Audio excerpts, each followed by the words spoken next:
খুলনায় এনসিপির শ্রমিক সংগঠনের কেন্দ্রীয় নেতাকে গুলি। একেবারে ওসমান হাদি স্টাইলে, মানে ওসমান হাদিকে যেভাবে গুলি করা হয়েছে এই এনসিপির নেতাকে সে একইভাবে একই স্টাইলে মাথার সেই কানের নিচে মানে পুরোপুরি সেম মনে হইতেছে একই ব্যক্তি ওই ঘটনাটি পুনরাবৃত্তি ঘটেছে। আমি বলতেছি না যে কে ঘটাচ্ছে, কিন্তু একই ঘটনা পুনরাবৃত্তি হলো এরকম মনে হইতেছে আমার কাছে। মানে দেখেন, শুধু টার্গেট করা হইতেছে কাদেরকে? এই জুলাই যোদ্ধাদেরকে টার্গেট করা হইতেছে, এনসিপির নেতাদেরকে টার্গেট করা হইতেছে, যারা মানে খুবই ক্যামেরা, যেমন ওসমান হাদি তিনি তো ছিলেন একজন ফোকাসম্যান ব্যক্তি, মানে তার দিকে সবসময় ক্যামেরার ফোকাস থাকতো। তিনি একজন বাংলাদেশের সুপরিচিত মানুষ, সবাই তাকে চিনতেন, বিভিন্নজন বিভিন্নভাবে চিনতেন। কেউ দেশবিরোধী হিসেবে চিনতেন, কেউ ভালো মানুষ হিসেবে চিনতেন, কেউ দেশপ্রেমিক হিসেবে চিনতেন, কেউ তার গালিগালাজের জন্য তাকে চিনতেন। যেভাবেই হোক তিনি কিন্তু একজন সুপরিচিত মানুষ ছিলেন। তাকে একেবারে মানে টার্গেট করে যেভাবে গুলিবিদ্ধ করা হলো, তিনি না ফেরার দেশে চলে গেলেন। আজকে এনসিপির নেতাকেও সেই একই স্টাইলে গুলি করা হলো। পুলিশ অবশ্য তদন্ত করতেছে। আমি নিউজটা আপনাদেরকে একটু পড়ে শোনাই। দেখেন, নিউজটার শিরোনাম হলো খুলনায় এনসিপি শ্রমিক সংগঠনের কেন্দ্রীয় নেতাকে গুলি। খুলনায় জাতীয় নাগরিক পার্টির এনসিপির শ্রমিক সংগঠনের কেন্দ্রীয় নেতা মোহাম্মদ মোতালেব শিকদারকে গুলি করা হয়েছে। মোতালেব শিকদারের বয়স 42 বছর। আজ সোমবার দুপুর 12:15টার দিকে নগরের সোনাডাঙ্গা এলাকায় একটি বাসায় এই ঘটনা ঘটে। ওসমান হাদির ঘটনা ঘটছে রাজপথে দুইটা গাড়ি চলমান, অর্থাৎ ওসমান হাদির যে গাড়িতে চলছেন রিক্সা, সেই অটো রিক্সাও চলমান। শুটার ফয়সাল তিনি যেখান থেকে গুলি করছেন তার যে মোটরসাইকেল সেটাও রানিং, মানে ওসমান হাদির গুলিটা হচ্ছে রানিং পর্যায়ে। আর এই যে মোতালেব শিকদার এনসিপির একজন নেতা, সেই তাকে গুলি করা হচ্ছে একটি বাসার মধ্যে, কিন্তু লক্ষ্যটা কিন্তু একেবারে এই বরাবরই। এনসিপি খুলনা মহানগরের একজন সংগঠক সাইফ নেওয়াজ প্রথম আলোকে বলেন, মোতালেব শিকদার এনসিপি শ্রমিক সংগঠন জাতীয় শ্রমিক শক্তির কেন্দ্রীয় সংগঠন ও খুলনা বিভাগীয় আহ্বায়ক। তার মানে কিন্তু তিনি ছোটোখাটো কোনো নেতা না, তিনি কিন্তু এনসিপির একজন বড় মাপের নেতা। দেখেন, মোতালেব শিকদার এনসিপি শ্রমিক সংগঠন জাতীয় শ্রমিক শক্তির কেন্দ্রীয় সংগঠক ও খুলনা বিভাগীয় আহ্বায়ক। খুলনা বিভাগের আহ্বায়ক, তিনি কোনো জেলা বা উপজেলার নেতা না, বিভাগীয় নেতা, কেন্দ্রীয় নেতাই বলা যায়। কিছুদিনের মধ্যে খুলনায় দলের একটি বিভাগীয় শ্রমিক সমাবেশ হওয়ার কথা ছিল, সেটা নিয়ে তিনি কাজ করছিলেন। সোনাডাঙ্গা থানার পরিদর্শক তদন্ত অনিমেষ মণ্ডল প্রথম আলোকে এই খবরের সত্যতা নিশ্চিত করেছেন। তিনি বলেন, মোতালেব নামের এক ব্যক্তিকে দুর্বৃত্তরা গুলি করলে উপস্থিত জনতা তাকে প্রথমে খুলনা মেডিকেল কলেজ হাসপাতালে নিয়ে যান। পরে সেখান থেকে তার মাথা সিটি স্ক্যান করার জন্য সিটি ডায়াগনস্টিক সেন্টারে নিয়ে যাওয়া হয়। নগরের সোনাডাঙ্গা এলাকায় গাজী মেডিকেল কলেজ হাসপাতালের পেছনের দিকে একটি বাসার মধ্যে তাকে গুলি করা হয়। ঘটনার তদন্ত চলছে। দেখেন, বাসার মধ্যে ঘটনাটি ঘটছে, গুলি করা হয়েছে। ওসমান হাদিকে যেভাবে করা হয়েছে ঠিক সেম একই ক্যাটাগরিতে করা হয়েছে, ঠিক মাথার নিচে। এই যে যাকে করা হয়েছে তার নাম হলো মোতালেব শিকদার, তাকেও একইভাবে করা হয়েছে। বর্তমান অন্তর্বর্তী সরকার এনসিপির কেন্দ্রীয় নেতা, আমি একটা নিউজ দেখলাম, সেখানে দেখলাম যে হাসনাত আবদুল্লাহ এবং নাহিদ ইসলামকে মানে কি বলে তাদের বডিগার্ড দেওয়া হয়েছে, এটা অনুমতি দেওয়া হয়েছে, মানে অস্ত্রধারী বডিগার্ড তাদের সাথে সব সময় থাকবে। কিন্তু এইভাবে কি কন্ট্রোল করা বা এইভাবে কি জুলাই যোদ্ধাদেরকে সেভ করা সম্ভব? আদৌ সম্ভব? দেখেন, রাজনীতি, বাংলাদেশের রাজনীতি হচ্ছে উত্তপ্ত রাজনীতি। বাংলাদেশের রাজনীতি হচ্ছে প্রতিহিংসার রাজনীতি। যে প্রতিহিংসাটা 2024 সালের 5ই আগস্ট পরবর্তী সময় আমরা ব্যাপক আকারে দেখতে পেয়েছি। বিশেষ করে আওয়ামী লীগের নেতাকর্মী সমর্থকদের উপর যেভাবে হামলে পড়া হয়েছিল, যেভাবে তাদেরকে আক্রমণ করা হয়েছে, বাড়ি ঘরদর লুটপাট করা হয়েছে, অগ্নিসংযোগ করা হয়েছে। অনেক আওয়ামী লীগ ছাত্রলীগের নেতাকে প্রকাশ্যে পিটিয়ে প্রাণ কেড়ে নেওয়া হয়েছে। ছাত্রলীগের নেতা নেত্রী পরীক্ষা দিতে গেছেন, পরীক্ষার কেন্দ্রে তাদের উপর মব করা হয়েছে। আইন শৃঙ্খলা বাহিনী সেখানে গিয়ে ওই ছাত্রলীগের নেতা বা নেত্রীকে সেভ করে পরীক্ষা করে দেওয়ার সুযোগ করে দেওয়ার পরিবর্তে তাদেরকে অ্যারেস্ট করে থানায় নিয়ে গেছে। এই যে ঘটনাগুলো আমরা দেখছি, আমরা তো ব্যাপক নিন্দা জানাতেছি। পাশাপাশি এই ওসমান হাদি এবং এই যে মোতালেব হোসাইনের উপর যে ঘটনা ঘটলো, এটারও আমরা নিন্দা জানাই। এইটার জন্য তো পরিপূর্ণভাবে বর্তমান সরকার দায়ী। এই জন্য দায়ী। দেখেন, আওয়ামী লীগের উপর যে ঘটনাগুলো ঘটছে সেগুলো আমরা ধরে নিলাম যে এই বর্তমান সরকারের শত্রু আওয়ামী লীগ, এটা সরকারের নীরব সমর্থন আছে, যা কোনো ঘটনাগুলো ঘটতেছে, সরকার কিছু করতেছে না। কিন্তু এখন যাদের উপরে এই ঘটনাগুলো ঘটতেছে তারা তো এই সরকারের নিয়োগকর্তা, এই জুলাই যোদ্ধারা, এনসিপির নেতা কর্মীরা কারা? জুলাই যোদ্ধা। হাদি কি ছিলেন জুলাই যোদ্ধা? এদেরকে কেন এই সরকার সেভ করতে পারতেছে না? এই দায়ভারকে আপনি অন্য কাউকে দিতে পারবেন? এই দায়ভার তো টুডে অ্যান্ড টুমোরো এই সরকারকে নিতে হবে। সবচেয়ে আশ্চর্যজনক ঘটনা হলো যে ওসমান হাদি গুলিবিদ্ধ হলো। দেখেন, হায়াত মৌত আমরা জানি, মহান আল্লাহ পাক তিনি ভালো জানেন কার মৃত্যু কখন কোন বাবদে আছে, এটা বলা যায় না। ওসমান হাদি মৃত্যুবরণ করছেন, না ফেরার দেশে চলে গেছেন, কিন্তু তার যে মানে তিনি তো স্বাভাবিক কোনো মৃত্যুবরণ করেননি, তাকে তিনি হত্যাকাণ্ডের শিকার হয়েছেন। এই ঘটনা যে বা যারা ঘটাইলো, দুঃখজনক যে এটা প্রচার হচ্ছে যে সেই ফয়সাল ভারতে পালিয়ে গেছে, অথচ পুলিশ গতকালকে প্রেস ব্রিফিংয়ের মাধ্যমে জানালো পুলিশের কাছে এরকম কোনো তথ্যই নাই। তাহলে পুলিশের কাছে, বিজিবির কাছে যদি, র্যাবের কাছে যদি এই ধরনের কোনো তথ্য না থাকে যে তিনি ভারতে পালাইছেন, তার মানে কি দেশের মধ্যে আছেন? তাহলে শুটার এখনো দেশের মধ্যে অবস্থান করতেছে, সরকার এই শুটারকে গ্রেপ্তার করতে পারতেছে না। তাহলে এমন কোন সেফ জোনে আছেন যাকে গ্রেপ্তার করা যাচ্ছে না? আজকে এনসিপির নেতা গুলিবিদ্ধ হলো, ঠিক একইভাবে একই পজিশনে, মাথার ঠিক কানের নিচে, ওসমান হাদির কানের নিচে, এই মোতালেব হোসেনেরও কানের নিচে এনসিপির নেতা, তিনি ছোট না তো বিভাগীয় একজন নেতা। মানে নিউজটা দেখার পরে প্রকৃতপক্ষে আমি মানে চমকে উঠলাম, আটকে উঠলাম, আতঙ্কিত হলাম যে কি হচ্ছে দেশে। সরকার নিজেদের নিয়োগকর্তাদের সেভ করতে পারতেছে না, নিজেদের নিয়োগকর্তাদের তারা কি বলে সুরক্ষা দিতে ব্যর্থ।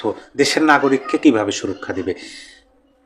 আমাদের আজকে একজন, আমি যে ডেইলি স্টারের একজন সাংবাদিক সম্পাদকের কথা শুনলাম, তিনি বললেন যে বাক স্বাধীনতা তো দূরের কথা, দেশের মধ্যে এখন বেঁচে থাকাই একটা মানে অনিশ্চিত হয়ে পড়ছে। বাক স্বাধীনতার কথা আপনি কিভাবে বলবেন?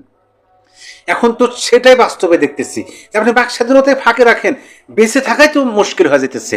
কিভাবে একের পর এক গুলি করা হইতেছে, জুলাই যোদ্ধাদেরকে বেছে বেছে সংবাদ মাধ্যমের প্রধান কার্যালয়গুলোতে আক্রমণ করা হইতেছে, পার্শ্ববর্তী রাষ্ট্রের দূতাবাস, হাইকমিশনার ঘেরাও, অগ্নিসংযোগ, লুটপাট করা হইতেছে। সরকার নীরব। সরকার শুধু বলে আমরা দেখতেছি, আমরা করতেছি, আমরা মানে কি অবস্থা? ইউনূস সরকারের আমল কিসের আমলে পরিণত হইতেছে?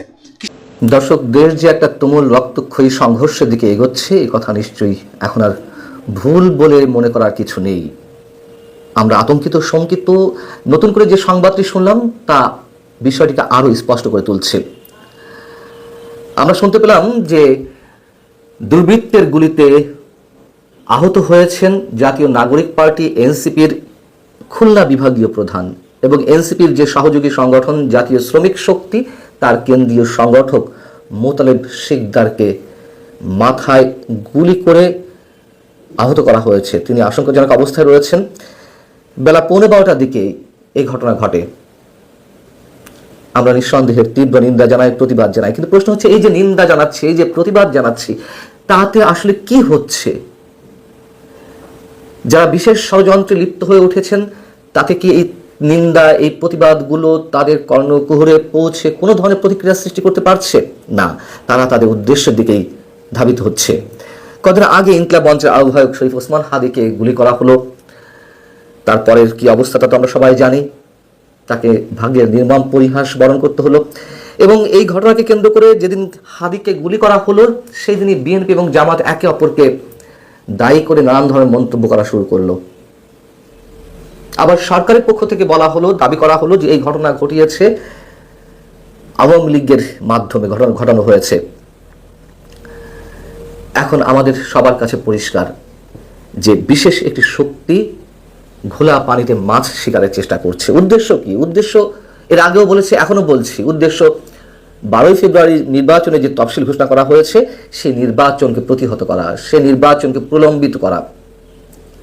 আর তার আগে বিএনপি ভারপ্রাপ্ত চেয়ারপারসন তারেক রহমান যে দেশে আসার প্রস্তুতি নিচ্ছেন, মোটামুটি সব দিক থেকে নিশ্চিত যে তিনি 25শে ডিসেম্বর দেশে ফিরবেন, তার এই দেশে আসার ঠেকানোটা অন্যতম প্রতিরোধ। নইলে কেন কেন বিভিন্ন কর্নার থেকে এই ধরনের কথা উচ্চারিত হবে যে 25শে ডিসেম্বরের মধ্যে ভারতে পালিয়ে থাকা খুনি বা শেখ হাসিনা সহ তার দলের নেতাদের ফিরিয়ে না দেওয়া হলে 25শে ডিসেম্বর ভারতের মানে বাংলাদেশে অবস্থিত ভারতের বিভিন্ন স্থাপনায় হাই কমিশন অফিস গুড়িয়ে দেওয়া হবে, জ্বালিয়ে দেওয়া হবে, ঘেরাও করা হবে। কেন বেছে বেছে 25শে ডিসেম্বর শব্দটি তারা উচ্চারণ করছে? কেন 20শে ডিসেম্বর নয়, কেন 30শে ডিসেম্বর নয়? কারা নির্বাচন প্রলম্বিত করতে চায় এটি আমাদের কাছে একেবারে স্পষ্ট। এদিকে সেই ভারতের বিরুদ্ধে একের পর এক উস্কানিমূলক বক্তব্য, ভারতের বিরুদ্ধে যুদ্ধ ঘোষণার যে প্রস্তুতি এবং ভারতের বিরুদ্ধে জামায়াত শিবিরের 50 লাখ যুবক যুদ্ধ করতে প্রস্তুত, এই ঘোষণা তো জামায়াতের নায়েবে আমির ডক্টর আব্দুল্লাহ তাহের সাহেব তিনি নিজেই দিয়ে দিয়েছেন।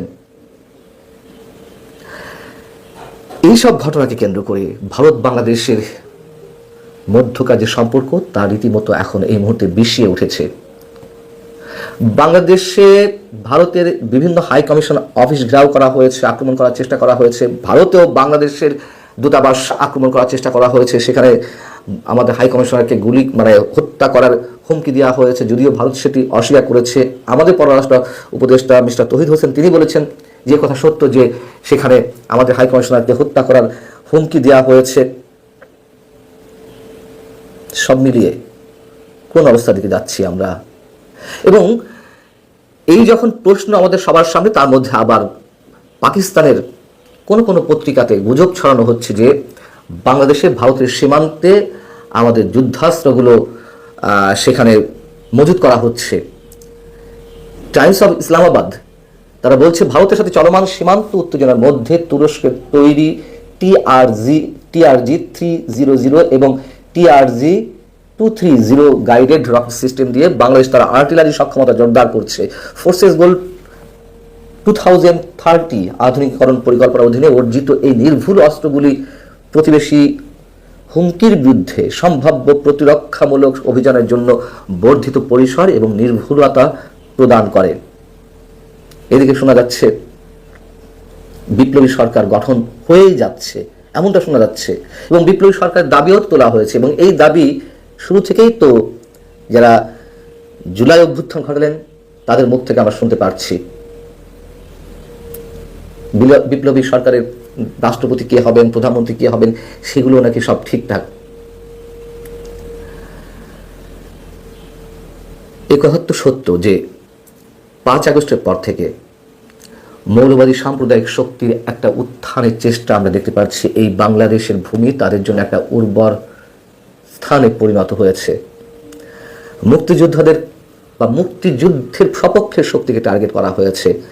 ডেইলি স্টার, প্রথম আলো, ছায়ানট কিংবা উদয়চিতে যে হামলার ঘটনা ঘটলো, জ্বালিয়ে দেওয়ার ঘটনা ঘটলো, এটি এখন অনেকের মুখ থেকেই উচ্চারিত হচ্ছে। যেমন নিউ এজের সম্পাদক সাংবাদিক নুরুল কবির স্পষ্টতভাবে বলেছেন যে তিনি বিশ্বাস করেন এইসব হামলার সরকারের প্রশ্রয় হচ্ছে এবং সরকারের একটি অংশ এর জন্য দায়ী। বাংলাদেশকে নিয়ে আন্তর্জাতিক একটি গোষ্ঠী খেলা করছে, এটা নতুন কিছু নয়। ডিপ স্টেটের খেলা চলছে এবং গত কয়েকদিনের যে নানান ঘটনাবলী তার মধ্য দিয়ে আমাদের সামনে যে বাংলাদেশ উপস্থিত হয়েছে, সেই বাংলাদেশের চিত্র এখন সারা বিশ্বে ছড়িয়ে পড়েছে। সেগুলো নিয়ে এখন নানান পর্যায়ে কথাবার্তা হচ্ছে, লেখালেখি হচ্ছে, প্রতিবাদ জানানো হচ্ছে, নিন্দা জানানো হচ্ছে। Human rights watch, international amnesty international সহ বিভিন্ন মানবাধিকার সংগঠন প্রতিবাদ জানাচ্ছে, তারা সরকারকে সতর্ক করে দিচ্ছে। সাংবাদিক নির্যাতন চলছে, সেই তার বিরুদ্ধে কথাবার্তা উঠছে। কিন্তু আমরা দেখছি সরকারের যারা নীতি নির্ধারক, সরকারের যারা চালিকা শক্তি হিসেবে এই মুহূর্তে রয়েছে, তারা নির্বিকার। শুধু কথা কথা বলা হচ্ছে যে আমরা অসভ্যতা থেকে সভ্যতার যুগে প্রবেশ করেছি। এটা কি সভ্যতার যুগ? তারা কথায় কথায় বলছে একটা ঐতিহাসিক নির্বাচন দেবে। এই কি ইতিহাসে ঐতিহাসিক নির্বাচনের পূর্ব দিনগুলোর অবস্থা? নিশ্চয়ই অবস্থা চলতে পারে না। এবং যারা ঘোড়া পানিতে মাছ শিকারের চেষ্টা করছে, তারা যে আপাত দৃষ্টিতে সফল হবে না সে কথাও নিশ্চিতভাবে বলা যাচ্ছে না। দিন শেষে নিশ্চিতভাবে তারা পরাজিত হবে, আমরা সবাই জানি। কিন্তু তার আগের বাংলাদেশের কোন চিত্র আমাদের সামনে উপস্থিত হয়েছে এবং আরও কতটা ভয়ঙ্করভাবে আমাদের সামনে আসতে যাচ্ছে আমরা সবাই শঙ্কিত নিঃসন্দেহে। শরীফ ওসমান হাদিকে গুলি করে হত্যা করা হলো, তাদের হত্যাকারীদের কাউকেই এখনো আটক করা গেল না। কেন আটক করা গেল না? কারা খেলছে? এনসিপি নেতাকে মোতালেব সিদ্দিককে যে গুলি করা হলো, তিনি বাঁচবেন নাকি অন্য কোনো অনাকাঙ্ক্ষিত খবর আমাদেরকে শুনতে হবে আমরা জানি না, তবে সমীকরণগুলো খুব স্পষ্ট কারা খেলছে। আল্লাহ হাফিজ, সবাই নিরাপদে থাকুন।